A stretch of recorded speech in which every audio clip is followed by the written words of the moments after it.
नमस्कार, स्वागत है आपका फर्स्ट इंडिया न्यूज के सोशल मीडिया प्लेटफॉर्म पर। आपके साथ मैं हूं आयुषी महर्षि।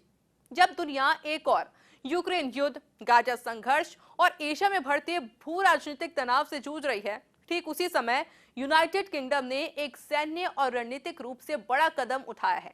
ब्रिटेन ने अमेरिका से F-35 स्टील्थ फाइटर जेट्स की नई खेप खरीदने का निर्णय ले लिया। लेकिन ये कोई सामान्य विमान नहीं है, बल्कि ये परमाणु हथियार ले जाने में सक्षम है।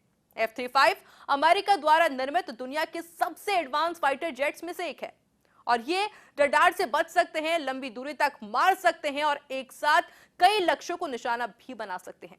लेकिन इस बार F-35 की चर्चा इसलिए हो रही है क्योंकि इनमें B6112 जैसे परमाणु बम ढोने की क्षमता भी जोड़ी जा रही है। यानी कि अब ये विमान सिर्फ हमला नहीं बल्कि परमाणु जवाबी कार्रवाई का भी जरिया बन सकते हैं। यूनाइटेड किंगडम ने अपने रक्षा बयान में कहा कि कदम उनकी न्यूक्लियर डिटरेंस स्ट्रैटेजी यानी कि रोकथाम की रणनीति का एक बड़ा हिस्सा है, ताकि कोई भी दुश्मन हमले करने से पहले कई बार सोचेगा।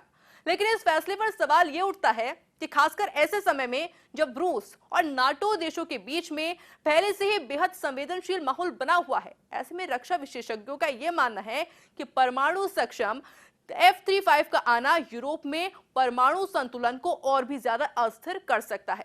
रूस पहले ही चेतावनी क्योंकि दे चुका है कि यदि पश्चिमी देशों ने परमाणु शक्ति बढ़ाई तो वह भी अपनी नीति परिवर्तित करेगा। और इसलिए सवाल है कि क्या ब्रिटेन को यह फैसला सुरक्षा के लिए एक जरूरी कदम है या फिर इससे वैश्विक शक्ति संघर्ष और भी ज्यादा गहराएगा। क्या ये नई खरीद शांति बनाए रखने का तरीका है या एक और हथियारों की कोई नई दौड़ की शुरुआत हो चुकी है। परमाणु हथियारों की दुनिया में एक फैसला सिर्फ एक देश का नहीं बल्कि पूरी मानवता का सवाल बन जाता है। लेकिन अब देखना ही होगा कि बाकी देश इस पर क्या प्रतिक्रिया देते हैं।